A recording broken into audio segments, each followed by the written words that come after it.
चलो शुरू करते हैं फिर। हमारा था इन केस n और n सेम है। ओके, इसको पहले एडमिट करते हैं। ओके,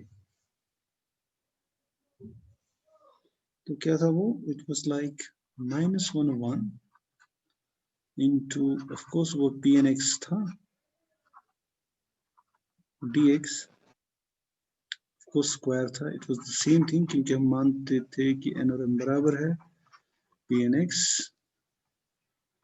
p सब mx dx वो बराबर था, हमने कुछ किया था ना इसमें काम।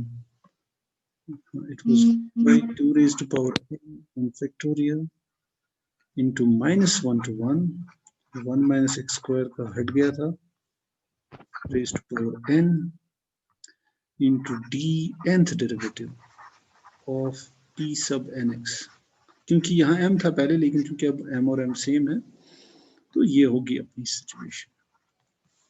ओके, तो नाउ सिचुएशन है what would be the nth derivative of an nth degree polynomial. Let's check. Suppose मेरा 3 डिग्री पॉलिनोमियल है, मान लो 5x cube plus 3x square plus whatever 7x plus 1। इसको अगर मैं 3 बार डिफरेंशिएट करूं तो क्या मिलना चाहिए? ऐसे ही बता दो मुझे। 3 बार अगर इसको डिफरेंशिएट करें, यानी अगर मैं इसको लूं थर्ड डेरिवेटिव, तो क्या मिलना चाहिए? Of course it would be a constant, है ना? लेकिन कौन सा कांस्टेंट? अगर ना डिग्री और डेरिवेटिव अगर ये ज्यादा है फिर तो 0 होगा, है ना? लेकिन अगर ये बराबर है तब क्या होगा? मैं खुद ही लिखता हूँ, it would B 5 into 3 factorial, क्योंकि ये सारे तो खत्म हो जाएंगे। वो तो पता ही है, 3 बार इसको डिफरेंशिएट करो, इसको डिफरेंशिएट करो, ये तो 0 हो जाएगा। लेकिन हमें सिर्फ इसको देखना है, इसको जब 3 बार डिफरेंशिएट करेंगे तो 3 फैक्टोरियल होगा। पहले में मिलेगा 3x स्क्वायर, दूसरे में मिलेगा 6x, तीसरे में मिलेगा 6, दैट्स इक्वल टू 3 फैक्टोरियल। और हर एक के साथ यही होगा। यानी अगर मैं लेता हूँ nth derivative of an nth degree polynomial, अगर n होगा so it would be leading coefficient, जो भी उसका हाईएस्ट पावर का कोएफिशिएंट है, मल्टीप्लाइड बाय n फैक्टोरियल। चलो ये मैं यहाँ मतलब ऐसे ही आ गया, इसको रब करते हैं। यानी यहाँ जो मुझे मिलना चाहिए, nth derivative of an nth degree polynomial should be, it should be equal to 1 by 2 raised to power n into n factorial minus 1 raised power 1, 1 minus x square. This would be a constant of course, लेकिन कौन सा? मैं लिखूंगा k sub n into n factorial dx, where kn is the leading coefficient of pnx। लेकिन वो हमने अभी किया था, knx के बराबर लीडिंग कोएफिशिएंट ऑफ, ये बराबर था जो हमने किया था, it was 1 by 2 raised power n into वो c क्या था वो, it was actually 2n choose n, but that was equal to 1 by 2 raised power n into 2n factorial। जब उसको फिर हमने सिंप्लीफाई किया था, लेकिन यहाँ जरूरत नहीं है, यहाँ तो हमें कुछ और करना है। So this is it. तो kn हमें मिल गया, तो इसको बाहर निकालते हैं, राइट?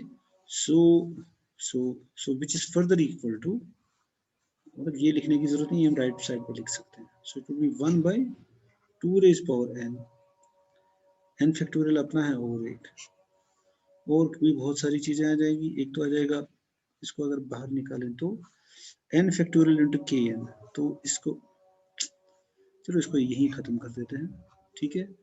के n factorial n factorial cancel, क्योंकि कांस्टेंट तो बाहर आएगा, अब के एन हमें चाहिए। So it will be n factorial तो खत्म है, n फैक्टोरियल तो खत्म है, and I should have what 2 raise power n, एक और है, एक इसका है, एक और है ना, और ऊपर है थोड़ा लंबा चौड़ा है 2n factorial multiplied by -1 into 1, 1 minus x square, oh sorry, यहाँ है raised to power n dx। ठीक है, हो गया ना थोड़ा सिंप्लीफाई। यानी ये होगा 2n factorial into n factorial का square and 2 raised to power क्या मिलेगा, n plus 1 नहीं, 2 रेज पावर 2n। क्या ये क्यों है, ड्रॉप करता हूँ मैं यहाँ पे। क्या होगा 2 raise to power n plus n, तो वो होगा 2 रेज पावर 2n। 2n है ना, 2n है ये मल्टीप्लाइड बाय, अब हमें सिर्फ इस इंटीग्रल को इवैल्यूएट करना है to get the required thing. उसके लिए हम कर सकते हैं आराम से एक चीज, चलो लेकिन उसके लिए मुझे अलग से करेंगे इसको इवैल्यूएट। -1 ये x स्क्वायर -1 लिया था कि हमने -1 माइनस एक्स स्क्वायर लिया था थ्रू आउट शायद। चलो अगर +-1 से कोई फर्क पड़े तो मतलब वो तुम समझ जाओगे ना, अबे ना पुराना लेक्चर मेरे पास है नहीं, मैंने क्या लिया था एनीवेज, लेकिन मुझे लगता है 1 माइनस एक्स स्क्वायर ही लिया था। dx इसको हम लिख सकते हैं अब -1 into 1 minus x raised to power n into 1 plus x raised to power n dx, because 1 minus x square is 1 minus x into 1 plus x. So let's evaluate this. इसमें थोड़ा सा अगर हम सब्स्टिट्यूशन करें, कौन सी सब्स्टिट्यूशन करेंगे, चलो putting 1 minus x equal to t, not t, चलो 2t करते हैं ताकि वो ओके। हाँ, अगर मैं 1 minus x को 2t पुट करूं, सो dx किसके बराबर होगा, dx होगा बराबर -2 dt, या dt जब मैं इसको सब्स्टिट्यूट करता हूँ dx होगा -2 dt। और क्या मिलेगा मुझे, और भी चीजें करनी होगी, तो 1 plus x किसके बराबर होगा, सो x would be equal to 1 minus 2t, इसको यहां लाया, सो 1 plus x होगा बराबर 2 minus 2t, यानी 2 into 1 minus t, ये है। एंड ऑफ कोर्स लिमिट्स भी चेंज होंगे, व्हेन x होगा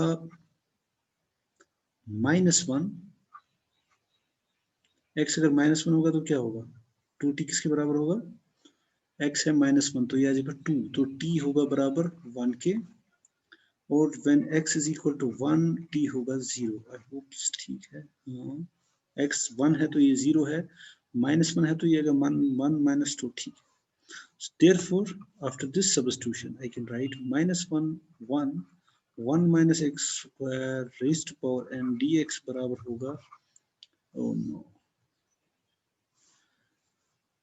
अब ये होगा जब ये कहाँ गया, -1 है तो ये 1 है, ठीक है ना, तो 1 to 0, 1 minus x की जगह आएगा 2t, तो 2t raised to power n, और 1 plus x की जगह आएगा 2 minus 2t, ऐसे लिखते हैं 2 1 minus t whole raised to power n, of course dx की जगह आएगा -2 dt,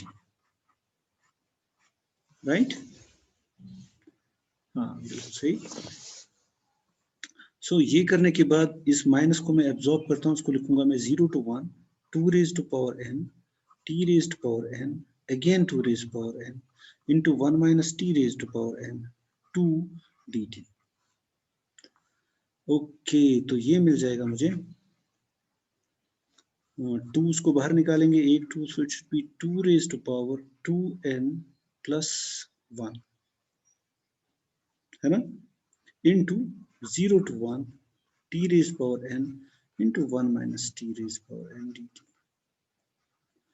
and it is nothing but, अगर तुम्हें याद हो हमने किया था beta function, beta of mn जो बराबर था वो होता है 0 to 1 t raised to power whatever m minus 1 into 1 minus t raised to power n minus 1, ये मतलब बहुत पहले तुमने किया होगा रियल एनालिसिस में, this is the definition of beta function. और अगर हम इसको इसके साथ कंपेयर करें, this is nothing but 2 raised to power 2n plus 1 into beta, इसकी जगह आएगा n plus 1 n plus 1, this is beta of n। Of course यहाँ पे कुछ कंडीशन होती है, व्हाट इज दैट, m दोनों पॉजिटिव होते हैं, ऑफ कोर्स हमारा भी वही है, ये पॉजिटिव है ना जो mn है, okay.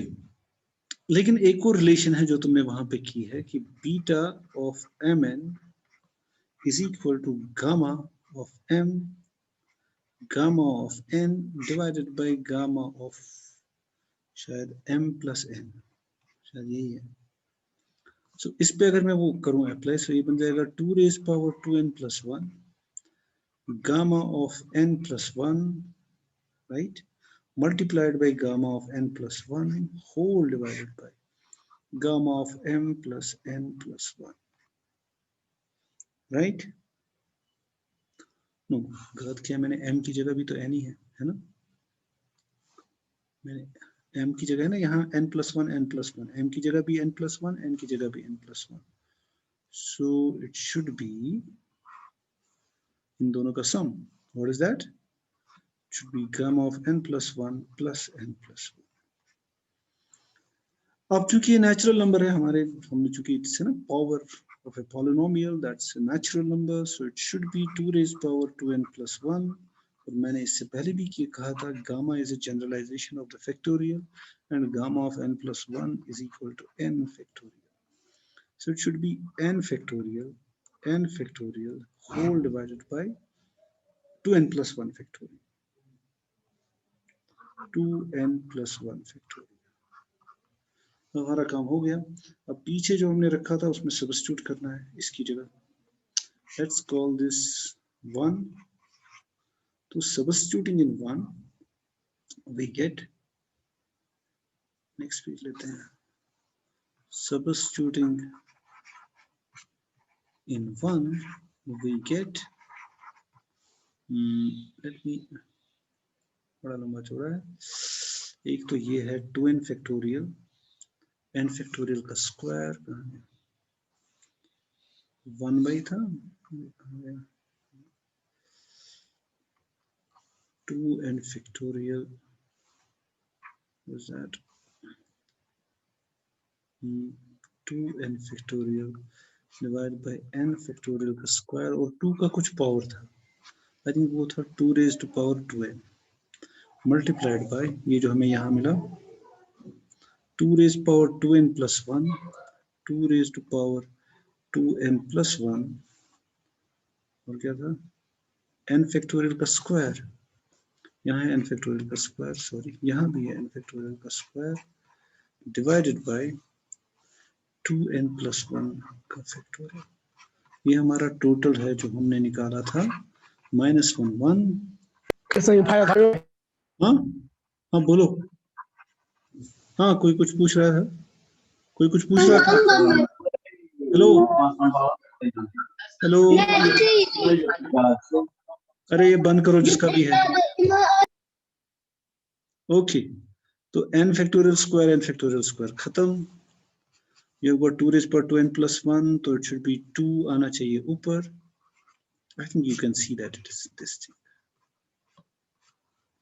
right? So that's what we had to show. We had to show अगर n दोनों बराबर है, it is equal to this chronicle delta 2 divided by 2n plus 1 into chronicle delta, चूंकि अब n बराबर है तो chronicle delta 1 है, and we are done. ये था इसका ऑर्थोगोनैलिटी रिलेशन। ओके, एक और चीज है जो हम इसके बारे में कर सकते हैं, वो है इसकी जनरेटिंग फंक्शन, मतलब कोई ऐसी पावर सीरीज जिसके कोएफिशिएंट्स ये लीजेंडर पॉलिनोमियल हो।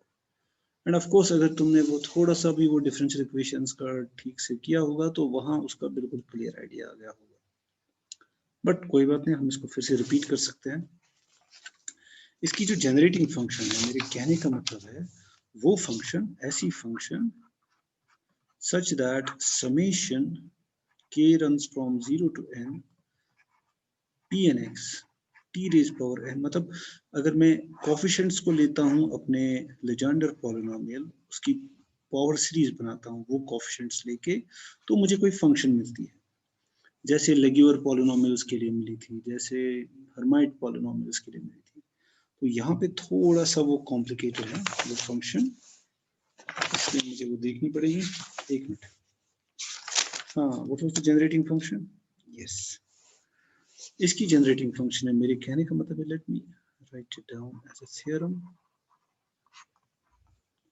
कि ये function 1 by square root of 1 minus 2xt plus t square, ये वाली फंक्शन जो है इट इज द मतलब limit of this series where p n x t raise power n are the, यहाँ मैं लिखूंगा ना वेयर क्या, where p n x are the Legendre polynomials. Okay. इसका proof actually not exactly but एक तरह से प्रूफ कह सकते हैं, क्योंकि हम लेंगे अब अंडर सर्टेन कंडीशंस ये जो लेफ्ट हैंड साइड है इसको हम एक्सपेंड करेंगे। इससे पहले इजी था, जो हमारा एक्सपेंशन था वो एक्सपोनेंशियल फंक्शंस थी दोनों ही केसेस में, और एक्सपोनेंशियल का जो एक्सपेंशन होता है वो कंपैरेटिवली मतलब स्ट्रेट फॉरवर्ड होता है। यहाँ थोड़ी सी मेहनत लगेगी बट डजंट मैटर, मेहनत से तुम थोड़ी डरते हो।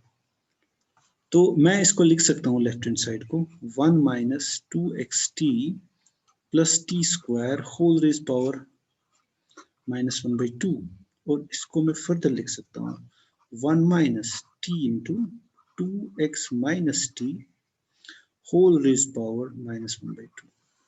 अब मैं इसको बाइनोमियल एक्सपेंशन लगाऊंगा, लेकिन बाइनोमियल एक्सपेंशन जब हम लेते हैं फॉर नेगेटिव थिंग्स तो वो इन्फिनिट सीरीज बन जाता है, क्योंकि तुम्हें पता ही है जो बाइनोमियल कोएफिशिएंट जो होता है वो तो है अबाउट डिफरेंशिएशन, और बाइनोमियल कोएफिशिएंट जो यूजुअली जो हमारा होता है, यूजुअली मींस से अगर मेरे पास होता है 1 minus t raise to power n, तो वो होता है बेसिकली क्या होता है, इट वुड बी 1 माइनस फिर होगा यहाँ पे n t plus n into n minus 1 divided by 2 raise to power t square minus n, मतलब ये हमारे वो बाइनोमियल कोएफिशिएंट्स को हम ऐसे भी लिख सकते हैं ना, वो एक्चुअली हम उसको c मतलब वो हम तभी लिख सकते हैं, मतलब इसको मैं तभी लिख सकता हूँ Cn2 इफ ये जो n है नेचुरल नंबर है, अगर ये नेचुरल नंबर नहीं है तो इसको ऐसे ही रख सकते हैं।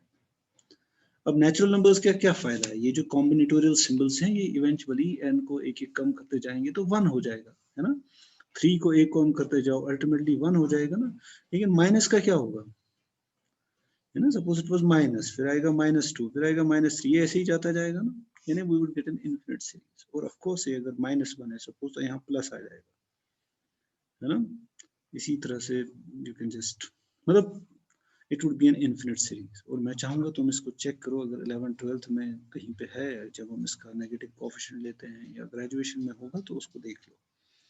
इस वक्त हम सिंपली इसको यूज करेंगे, यानी ये होगा under binomial expansion an infinite series of this type 1 plus 1/2, 1/2 means n जो हमारा यहाँ पावर था ना, ये ना -1/2 समझ लो, यहाँ -n था, तो -n का मतलब ये है -1/2 इंटू t, और t की जगह ये मान लो ये सारे का सारा है, so it is t into 2x minus T plus, और अगर मैं इसको लूँ अब फिर से अगर मैं सब्स्टिट्यूट करूँ ना इसकी जगह -1, तो ये बन जाएगा plus 1 into 3 divided by 2 into 4, of course ये आएगा T square into 2x minus T का whole square plus so on and so fourth.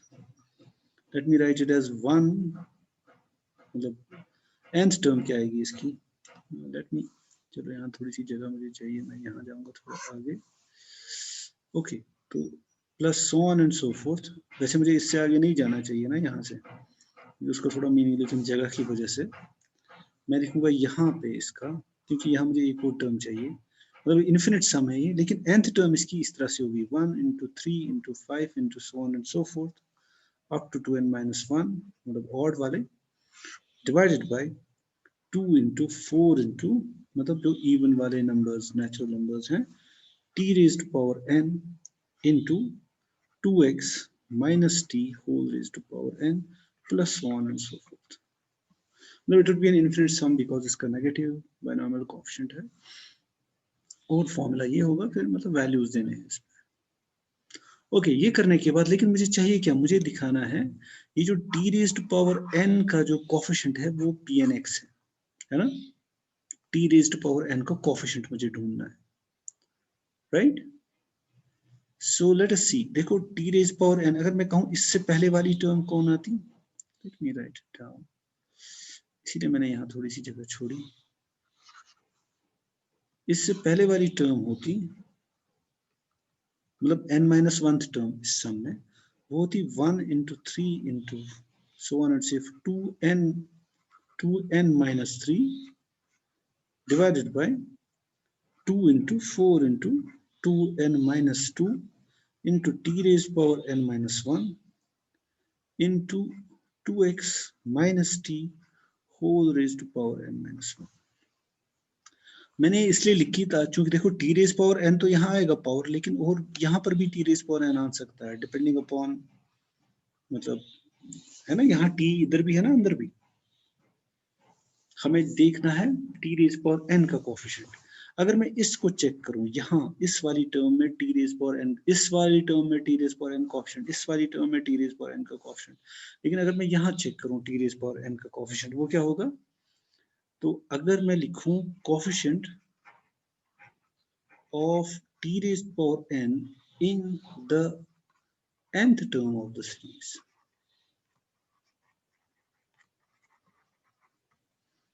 So it would be, of course, 1 into 3 into 5 into up to 2n minus 1 divided by, थोड़ा सा tedious है लेकिन मुश्किल नहीं है मेरे हिसाब से, 2n, और अंदर क्या बचेगा? अगर मैं यहाँ जरा देखूं,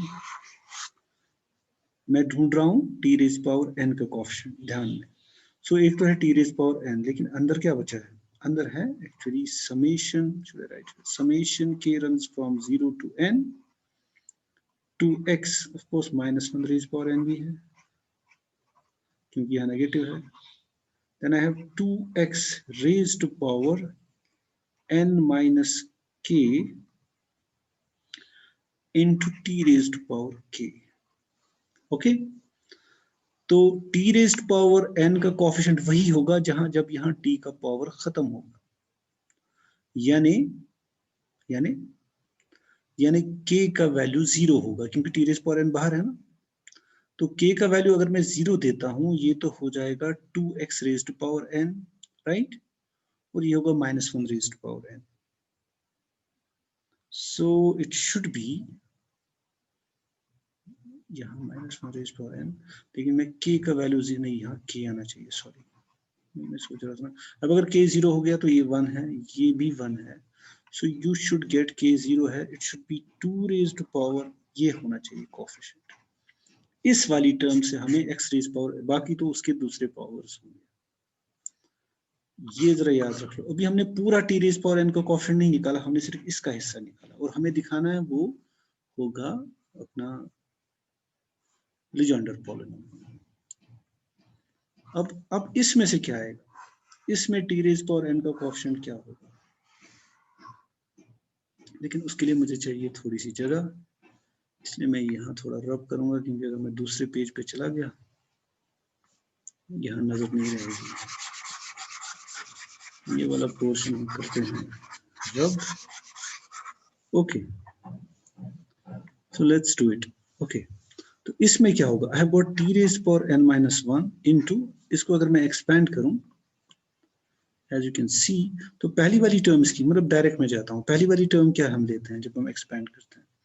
तो इसका हाईएस्ट पावर लेते हैं पहले, सो इट इज 2x, मैं कह रहा हूँ इसमें ये वाली टर्म है रेज्ड पावर n माइनस 1, फिर होगा माइनस n माइनस 1 इंटू, मतलब मेरे कहने का मतलब है जो ना कॉम्बिनेटोरियल बाइनोमियल कोएफिशिएंट सेकंड आएगा, ऑब्वियसली n, यहाँ पावर है n माइनस 1, तो into 2x raise to power, इसका एक पावर कम होगा n माइनस 2, और t आ जाएगा साथ में, है ना, फिर आएगा plus n minus 1 into n minus 2 divided by 2 factorial into 2x raised to power n minus 3 into t square plus so on and so forth। लेकिन मुझे देखना t रेज पर n का पावर, देखो इसके साथ जाएगा तो इसका पावर आएगा t रेज पर n प्लस 1, और बड़े पावर्स, इसके साथ तो t रेज पर n माइनस 1 आएगा, यानी बचा मेरा जो कोएफिशिएंट है वो इससे आएगा, क्योंकि जब ये इसके साथ मल्टीप्लाई होगा तो t रेज पावर n आएगा। ओके, तो इसमें जो टी रेज पावर एन का कोफिशिएंट आएगा ना, ये वाला टर्म, यानी वो होगा n minus n minus 1 into 2 raised to power n minus 2 into x raised power n minus 2. I hope we got it. यानी इसको एक तो मुझे ये मिलेगा, तो coefficient of t raised power n in the n minus 1th term of the series. हम और नहीं करेंगे, दो काफी है, उसके बाद so on and so forth, ऐसे ही नेक्स्ट टर्म का ऐड होता जाएगा। वो बराबर होगा, एक तो ये सारा कारखाना 1 into 3 into 5 into 2n minus 3 into 2 into 4 into 6 into 2n minus 2 multiplied by ये जो यहाँ हमें मिला minus n minus 1 into 2 raised to power n minus 2 into x raised power n minus 2. अब इसी तरह से नेक्स्ट, और जब इन सबको सम करेंगे that would be actually the coefficient of t raised power n, और मुझे दिखाना है वो pnx है, और वो है pnx. So therefore the coefficient of t raised power n on the right hand side of the expansion of 1 by square root of, क्या था अपना ये, 1 minus 2xt plus t square is, let's write down, पहले तो हम ये लिखेंगे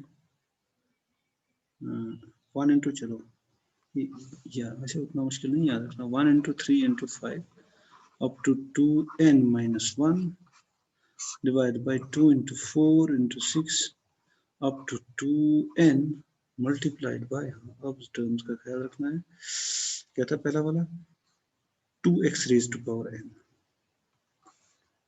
2x raised to power n, फिर नेक्स्ट वाला आएगा नेगेटिव, क्योंकि इसमें alternately negative, oh no, negative वाली टर्म ये है ना, माइनस n माइनस 1, देखते हैं, minus n minus 1 into 1 into 3 into 5 into up to 2n minus 3 whole divided by 2 into 4 into 6 so on and so forth, 2n minus 2 और कुछ था, हाँ 2x raised to power n minus 2, I think वही होना चाहिए, हाँ okay okay, जो कि हमें पता है, जो ऑर्थोगोनल मैंने बोला था ना, उसमें ऑड टर्म्स कोई नहीं होती, अगर n ऑड है तो दो पावर्स कम होंगे, अगर हम पहले वाले लेक्चर में मैंने बोला था जो pnx का है, it is odd function for odd degree and even function for even degree, वही होना चाहिए, इसकी डिग्री दो से कम होनी चाहिए,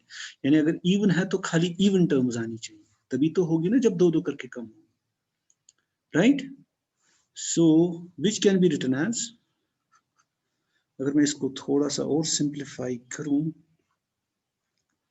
सिंप्लीफाई कैसे करूं, लेट मी सी, ये तो लंबा चौड़ा है जो मैंने इस पे किया है, इसको लिखते हैं सी 1 into 3 into 5 into up to 2n minus 1 divided by 2 into 4 into 6 into 2n 2 raised to power n x raised to power n, वो टाइम खत्म होने वाला है, लेकिन अभी 10 मिनट है शायद, n minus 1, अगर मैं इसको थोड़ा सा इसको सिंप्लीफाई भी कर सकते हैं, लेकिन दिस इज सफिशिएंट मेरे हिसाब से,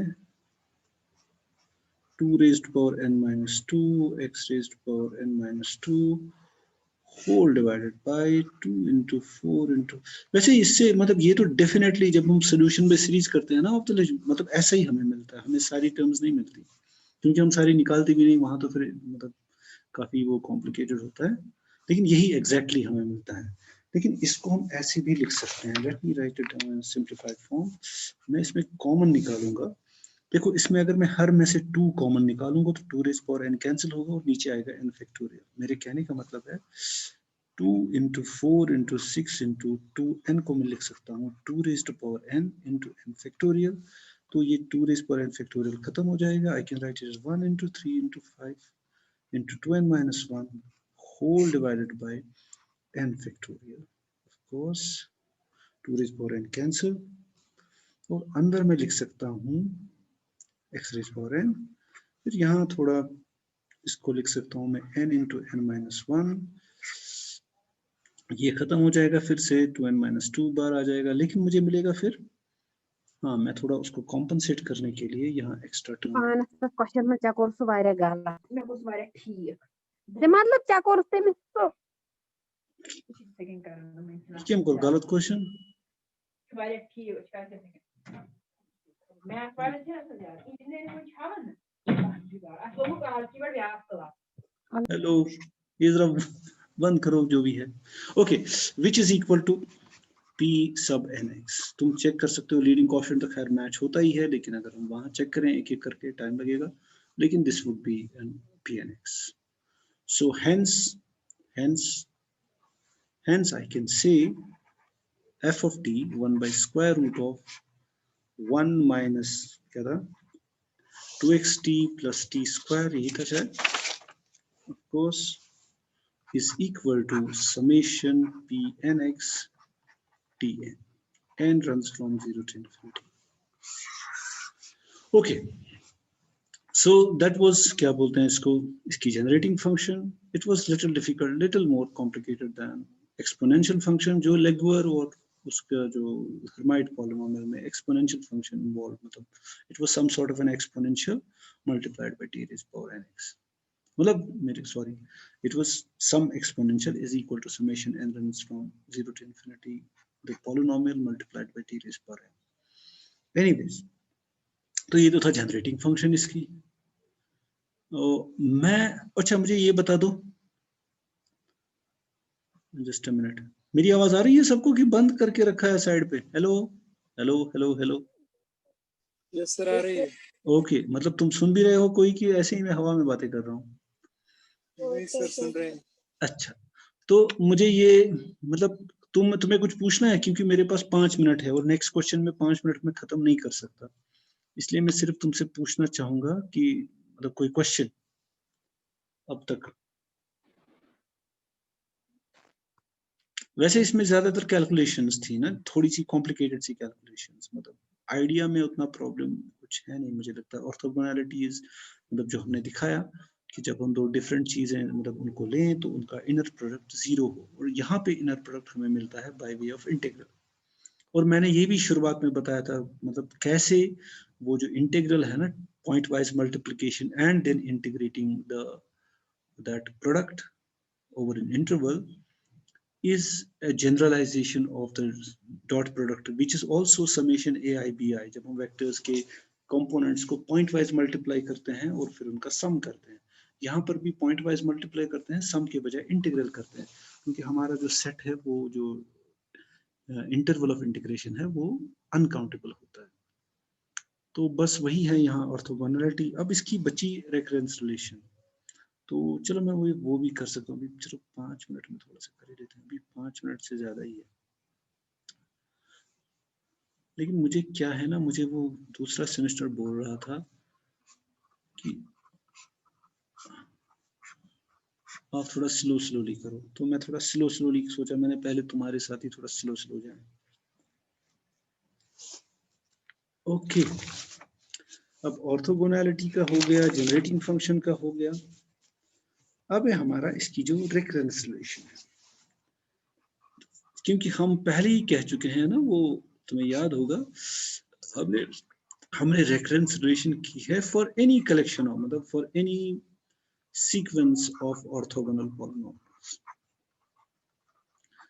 तो वहां हमने इन जनरल की थी वो रेकरेंस रिलेशन। तो लेग्यूर के लिए, हर्माइट के लिए भी हमने की। अब ऑफ कोर्स ये भी चूंकि सीक्वेंस ऑफ ऑर्थोगोनल पॉलिनोमियल्स हैं, तो यहाँ पर भी एक रेकरेंस रिलेशन तो होगी ही होगी। तो हम कह सकते हैं कि the sequence of what was this Legender polynomials, मुझे लगता है ये खत्म नहीं होगा आज, Pnx satisfies the 3-point recurrence relation या 3-term recurrence relation, जैसे वहां था जनरल केस में, और वो रेफरेंस रिलेशन है n+1 into Pn+1 of x minus x into 2n+1 of P sub n x plus n times P sub n minus 1 of x is equal to 0. This is the reference relation. तुम चाहे तो उसको general reference relation के साथ compare कर सकते हो, और पिछले वारों के साथ भी, जो लेगुएर और हेर्माइट है उसके साथ भी कंपेयर करोगे तो that would be a good thing. अब इसमें हम क्या करेंगे, इसमें हम इसकी वो जो जनरेटिंग फंक्शन ये वाला है इसको हम यूज करेंगे. और अगर तुम्हें थोड़ा सा भी याद है, वो जब तुम करते थे सोल्यूशन, तुमने किया है ना सोल्यूशन में सीरीज ऑफ डिफरेंशियल इक्वेशन, तुम्हें लगेगा ये उसके जो हम वहां करते थे तकरीबन सिमिलर चीज हम यहाँ पे करते हैं, तकरीबन सिमिलर. हम पहले मानते हैं y is equal to some series उसकी फंक्शन है, फिर हम उसको डिफरेंशिएट करते हैं, फिर उसको उसमें चूंकि हम मान चुके हैं ये इसका सोल्यूशन है तो उसको वापस बैक सब्स्टिट्यूट करते हैं, फिर then we equate the coefficients, we get a sort of a recurrence relation, solution by series method for differential equation जो है. और वहीं पे तुम्हें मिलते हैं उन डिफरेंशियल इक्वेशन जो स्पेशल डिफरेंशियल इक्वेशंस हैं, उनके सॉल्यूशंस हमें मिलते हैं सम काइंड ऑफ पॉलिनोमियल्स, और वही पॉलिनोमियल्स होते हैं Legender depending upon the differential equation, और बल्कि उस डिफरेंशियल इक्वेशन का नाम ही पड़ा होता है उस वजह से, फिर Legendre differential equation, Laguerre differential equation और हर्माइट डिफरेंशियल इक्वेशन. नेवरदलेस हमें यूज करना है ये इसमें, तो लेट्स सी, इसको हम ऐसे लिखेंगे, वी नो दैट, वैसे 2 मिनट मुश्किल है, नहीं होगा 2 मिनट.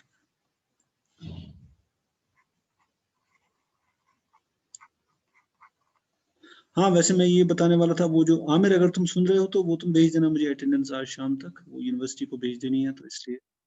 सर ये सर मैं भेज दूंगा. हाँ तो वो मतलब एक ही पेज पे ना वो सारा बना के. Okay sir, okay sir. Okay शाम तक लेकिन चाहिए मुझे. और दूसरी बात ये, दूसरी बात क्या, मैं भूल गया क्या कहना था मुझे. हाँ इसलिए मैं वापस इसी पे आता हूँ. सर और आप वो वीडियो लेक्चर्स अपलोड कीजिएगा प्लीज. सारे अपलोड किए हुए हैं सर सारे मुझे नहीं लगता है. अरे वो लिंक लेकिन मैं हर बार नहीं भेजता, क्योंकि अब मैं समझ गया ना तुम्हें कहाँ जाना है.